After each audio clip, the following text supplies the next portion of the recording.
I'm going to ask you to kind of get into that same mindset as you were last Sunday, where you're ready to contribute, where you're ready to interact with us. Um, you can sit back, you can receive, because I'm going to be talking for a bit, but also wanting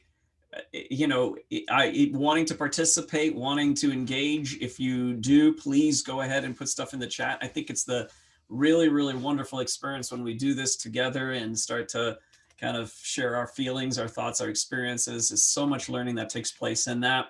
And so I've got a few questions that I'm going to be throwing your way towards the end of our talk that are going to be really insightful. I think will help us all as we become more awake. And this is the sort of theme of First Thessalonians chapter 5.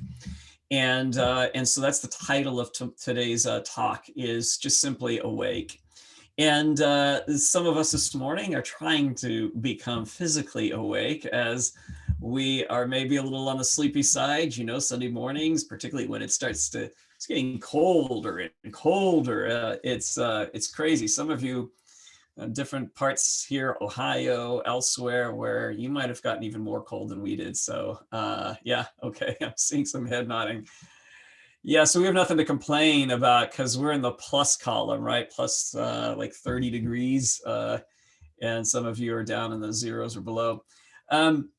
First Thessalonians 5 is a bit of a continuation. Again, Paul's writing one letter, right? I said this before to you, there's no chapter breaks. It's one letter.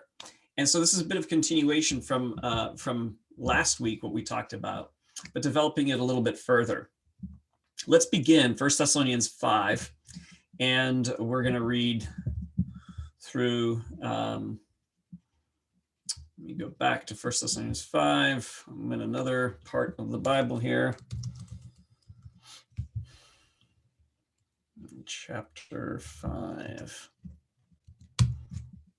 Okay, this is the one that's titled The Day of the Lord, verse 1. Now, brothers and sisters, about times and dates we do not need to write to you, for you know very well that the day of the Lord will come like a thief in the night, while people are saying, peace and safety, destruction will come on them suddenly, as labor pains on a pregnant woman. They will not escape. And this is sort of a starting off. This is the first thought here. Then he begins his second, and that is, but you, brothers and sisters, are not in darkness. This is a metaphorical term used throughout the scriptures. Paul is not inventing it. He is repurposing it, so that this day should surprise you like a thief. You are all children of the light and children of the day. We do not belong to the night or to the darkness. So then, let us not be like others who are asleep, but let us be awake and sober. You see this play back and forth. It's a ancient form of parallelism. Paul is using it, and using it in a very fascinating way, right? We have light and day, darkness and night.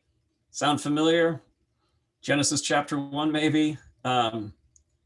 Then he throws this in, what he means by that, which is awake and sober, versus those, verse 7, who sleep at night, sleep at night, and those who get drunk at night. But since we belong to the day, let us be sober, putting on faith and love as a breastplate, and the hope of salvation as a helmet. For God did not appoint us to suffer wrath, but to receive salvation through our Lord Jesus Christ. He died for us so that whether we are awake or asleep, we may live together with him. Therefore, encourage one another and build each other up, just as in fact you are doing. Okay. So, big question that is being asked at the very beginning, that has been asked by people after the time of Jesus. So Jesus dies, and that is the surprise, because no one expected him to die on a cross. Those who were his followers, they expected him to overthrow Rome, to set up the kingdom, to bring about this thing called the day of the Lord that was prophesied by the minor and major prophets of the Old Testament. This is what they expected, and it did not happen. But then they thought, well, maybe it's going to come about after the time of Jesus. And so they're still asking the question, when is God going to come back and overthrow our oppressors, in this case, Rome, and set up a righteous kingdom, a good kingdom, a fair kingdom? Namely, one that has me in positions of power. It's always very self-interested whenever we, ask these questions. And so that's one of the questions they're asking is, when is God going to come back? And Paul answers that question by saying, you don't need to worry. And you know that the dates and times are not something important. Jesus already answered that. In Acts, we see this where the disciples are asking Jesus, and shortly after his resurrection, he appears to them and he says, it's not for you to know the dates and times, but to keep your eyes open. So this is what Paul is doing as well. Paul is taken from Jesus and saying, you know this, you don't need to know about the dates and times and so on. You need to know that it will come like a thief in the night. Now, growing up in the 70s and 80s, I remember watching this movie called A Thief in the Night that scared the poopies out of every one of us young, young'uns who were trying to convert us. So they threw that movie at us, which it worked. Many of us were like, coming with tears, I want to be saved. And so, okay, pray this prayer. Anyway, so this was a way of communicating this at a literal level. Like they took this very literal, like there's coming a day, God is going to come back and rapture everybody who's on the side of the evangelical, conservative, charismatic church that I was a part of. And everybody else, well, they were going to be left behind. It's very convenient. I like stories that have me being the one, who gets rescued, and everybody else who, it's great. Only my enemies, though. I like people, so I want them to come with me. But anyway, so that's the sort of message that grew up hearing quite a bit of. Now, the author here, Paul, is saying that it is coming like a thief in the night. So whatever he's saying is this is going to be something that happens suddenly, and it's destruction. All right. So the next section that we get to is this idea of light and dark, awake, asleep, sober, drunk. Okay. So light and awakeness are put together. Darkness and asleep are put together. Sober and drunk are now the contrasting terms. All right. So the parallels are, the synonyms almost are light and awake. You're in the light, you're supposed to be daytime, you're supposed to be awake. Darkness, you're supposed to be asleep. But now he's developing this and saying there are some who are people of the night, meaning they choose, or they're just asleep and they're not awake, or they're drunk. They have, in other words, they have become narcotized to life, to being awake, to being present, to being part of the good and doing the good on this earth. They have narcotized themselves. And this is the problem that he begins to address, which is why he says those who sleep at night. Those who get drunk do so at night. But we are a people of the day, so that we won't get caught by the thief that comes at night. Okay. So what he is saying is the way that we're not going to be surprised. We'll set aside now for now, whether we're talking about a literal kind of thing that's going to come at some point in the future, in which God suddenly comes and surprises everybody and there's judgment. Whether that's literal or metaphorical, we'll set that aside for now, because this will start to guide us towards what is the larger point that Paul is making. What is the central message he's been communicating all through his book? And what he says here is we are people of the day so that we won't be caught by the thief that comes in. In other words, we're awake. So far, everybody on all sides would say, got that? Totally. But what he says sobriety looks like is that you are putting on what things does he say? Right. He says, so then let's not be, in verse 6, like others who are asleep, but let us be awake and sober. And then he says, and he goes on in verse 7, for those who sleep, sleep at night. Those who get drunk at night.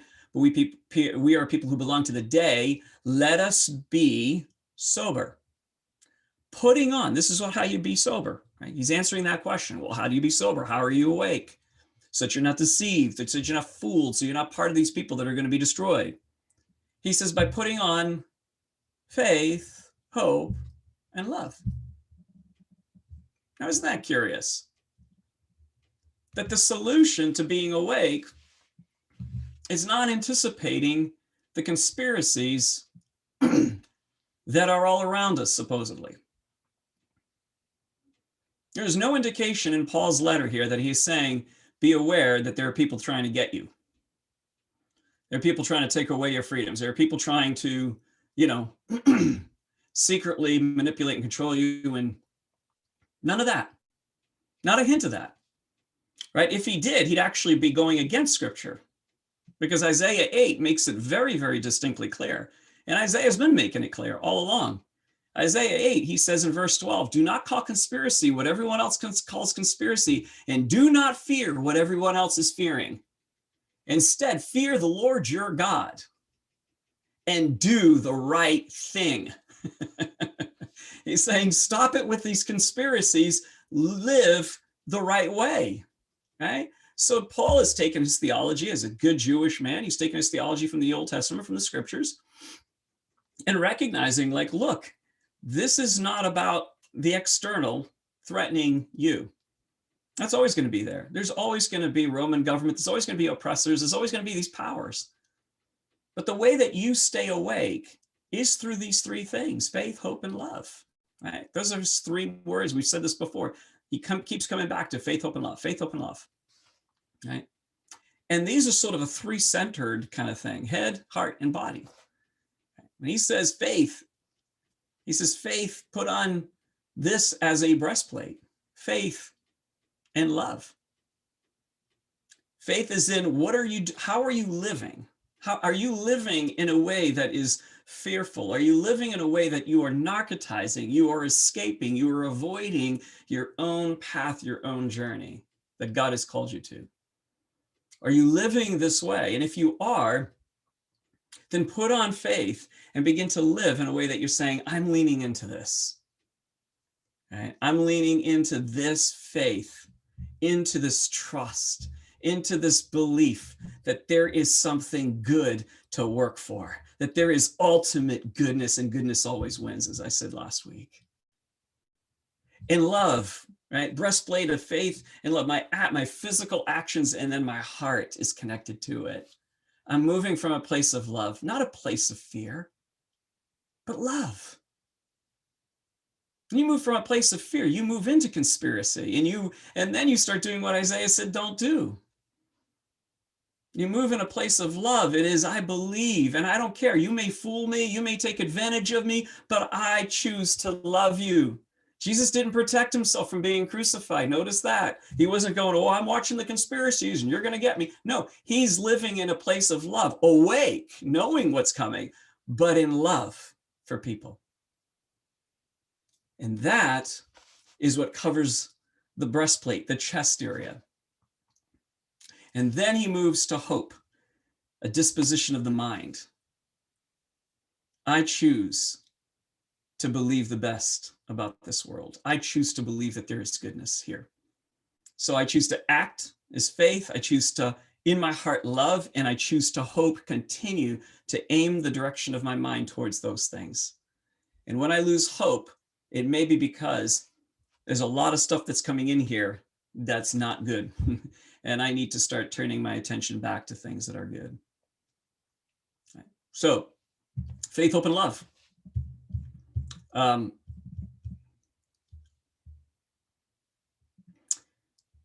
So the question now we have is, well, and how do we be awake?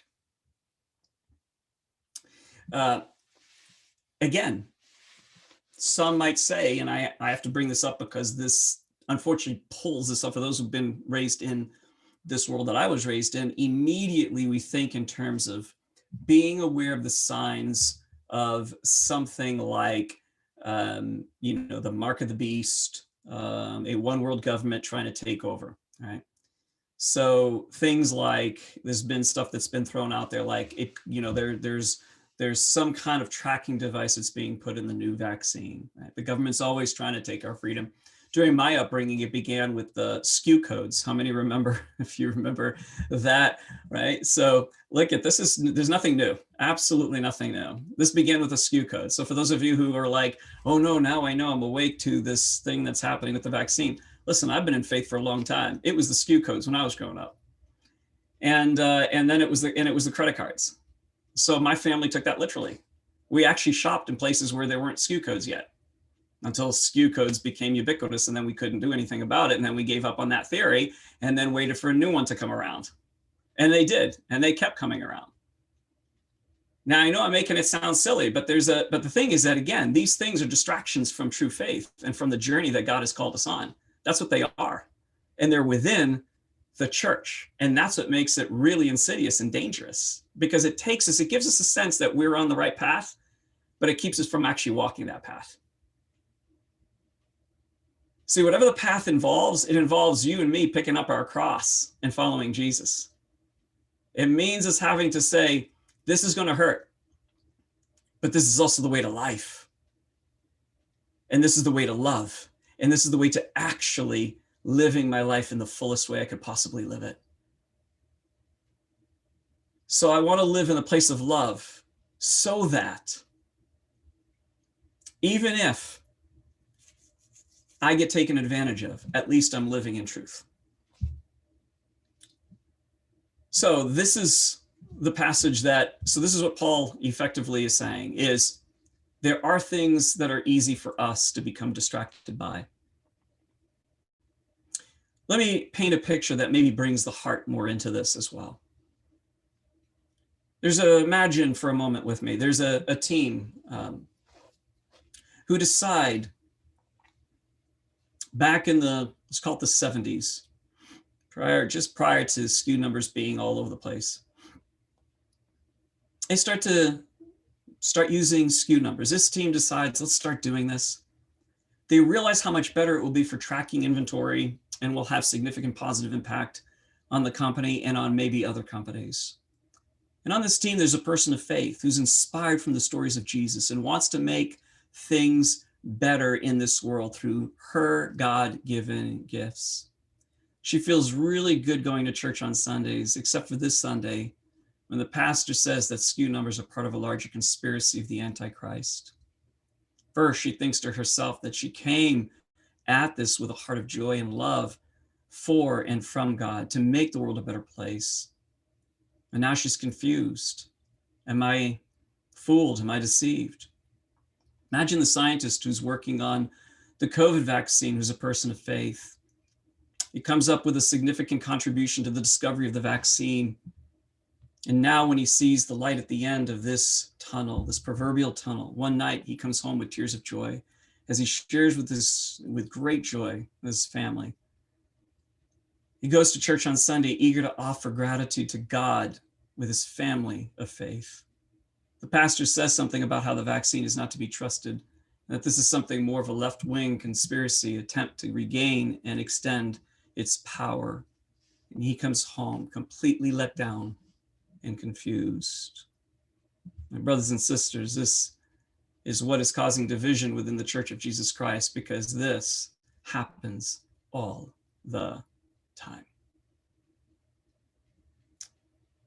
And the problem is the reason why we don't know that it is happening all the time is because we're actually not talking to our neighbors. We're talking to echo chambers. Jesus invited us to actually love our neighbors.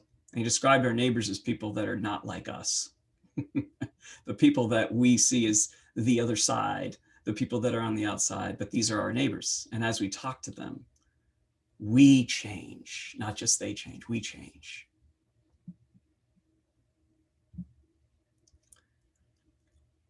Here's a few more things about conspiracy thinking, and I'm not I'm not saying, I'm not knocking or attacking people that think this way. I'm only saying that it's important for us to be aware of how this can lead us. If we have a propensity to conspiracy thinking, God bless you.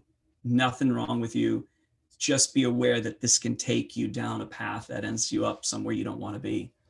The conspiracy thinking is this: everyone else is blind. That's the assumption. I'm the only one who sees. There's hidden knowledge that I must find. It's always on the outside of me. I've got to go find it. Conspiracy itself is outside of me. I'm not a part of conspiracy. I am not the conspiracy. It is always outside of me. In conspiracy thinking, there's no we. There's no such thing as we. There's no such thing as for God so loved the world. There's us, and then there's them. It's an us and them mindset, not a we mindset. So let's talk about what it means to stop being narcotized. We are oftentimes being narcotized by so many things, me included. I can speak of them as recent as this week. So many things that we have available to us to avoid the work that is ours to do. And I would believe that makes sense of chapter 5 the best, is that Paul is saying this is what causes destruction. Is when you're asleep to your own narcotization, destruction comes on you. And those of you who've literally been addicted to substances, you know what that means on a visceral experiential level. You have done this, and destruction has hit you and whacked you at a surprising time. That's very much very consistent with 1 Thessalonians 5. But there are ways we do this metaphorically. Through three things: through personal and social drama, through busyness and serving someone else, and through substance abuse. And substances, I mean like food, anything that causes us to escape. Personal and social drama, busyness serving other people, or substance abuse. All are the different ways that Paul speaks about in Thessalonians of the ways we can avoid our own journey, our own path. And these are the things that become a drug to us, that take us out of the game. Now, here's what happens and why Paul speaks about the Antichrist or the man of lawlessness or the system of power. Because the systems of power exist precisely because we are willing to be narcotized by personal or social drama, business serving everybody else, or substance abuse. Think about this. Politicization or politicizing that is happening in our world is very simply this: a person or a system of power says to themselves and to themselves within their groups, not literally, but this is the mindset: I sell you fear of the other because you won't walk your own path of loving your neighbor. So because you won't walk your path of loving your neighbor and actually getting to know your neighbor, I'm going to tell you about your neighbor, and I'm going to cause you to be afraid of them. And the more that I do so, now I am more in power, because you're going to keep coming to me, and you're going to keep listening to me, and you're going to keep me in positions of power, because I'm telling you who your enemy is. Your enemy is the liberal. Your enemy is the conservative. Your enemy is this country. Your enemy is this situation. And so because you are already prone to this narcotization of living in conspiracy, of living in personal and social dramas, of living outside any way you can to avoid your path, I'm going to give you one, which is why people dive deeply sometimes and lose themselves in so much political garbage.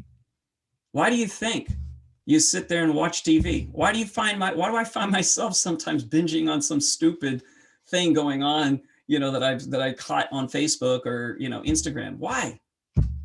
Well, some of it is just sometimes we need entertainment. We need a break.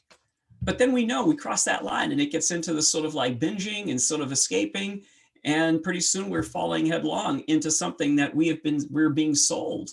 We're being sold by systems of power. Listen, if you haven't watched Social Dilemma, the Netflix documentary, you have to watch this, where leaders of actual social media companies come out and say this was their plan. This is part of what the algorithms did, and this is part of their plan. You know, as they want you to keep scrolling. That's what the thing is designed to do, is to keep you hooked so that you won't live your own path. What do you think the temptations of Jesus in the desert were? They were all about the tempter saying, whatever you do, Jesus, do not grow. Do not come to the understanding that you are the Christ, the Son of the living God. Whatever you do, do not contribute to this world and do not make the world a better place. I will give you all the kingdoms of the world if you will bow down to me. I'll give you everything. You will have food, you will have entertainment, you will have shelter. But whatever you do, do not live out your truth. Because the moment you do, you become a little Christ. Some of us are afraid of that. That's what Christian actually means. You're afraid to become Christ. Not because it's too grand, but because it takes too much responsibility and it takes too much effort and it takes too much, of that. But I promise you this, it is so invigorating and life-giving. You will never be more alive. You will never be more secure than when you're living as a little Christ, as a follower of Christ, when you yourself are walking that path. And you know something? Many of you today are in this community. That's what I see. That's what I see. So this is not about you're either this way or that way. This is not that.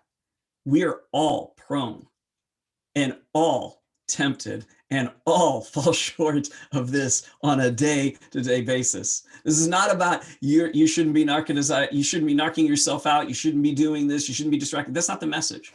The message is we all are. We're doing it. And there's grace for all of us. So the only thing we're asking, and I'm asking this morning, is are there some helpful tips to help us move ever more onto the path that is ours?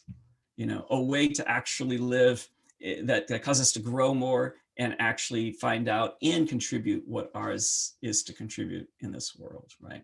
That's what we're talking about. Just can we move the needle over just a little bit? So while I say this, please don't feel this shame of like, I'm doing this and this week I was scrolling constantly and so were a lot of us. And if we weren't doing that, maybe we're busy rescuing somebody else and doing anything that we can, busy, so that we don't look inwardly and actually do our thing to do. Or maybe we were, eating or using substances, anything else. We're all doing one of those three things. And so grace to us as we keep moving forward toward ever discovering who we are, what our path is, what our contribution is to the world around us. And so in wrapping up, 3 questions that I'd like you to please contribute here. Please give, either verbally or in the chat. So 3 questions that I think I'd like to explore with you and see what you've discovered that might be helpful to me in my own journey. And helpful to others as well here is, what are you doing to move more away from drama, over busyness, and substances? What are you doing to move more away from that? And what are you doing to move more towards things like personal growth? And what are you doing to discover and contribute your gift to the world? So in what ways are you doing those 3 things? Moving away from drama, busyness, substances, moving towards personal growth, and towards discovering and contributing your gift to the world. I would love to hear from you on that, because all of you are doing those things. You're all moving in that direction. And so I think collectively we will all be better for it if we hear the different ways that each of us are perhaps doing that. Thank you, Jim. What are we doing to move away from drama, over busyness, and substances? What are you doing to move towards personal growth? What are you doing to discover and contribute your gift to the world?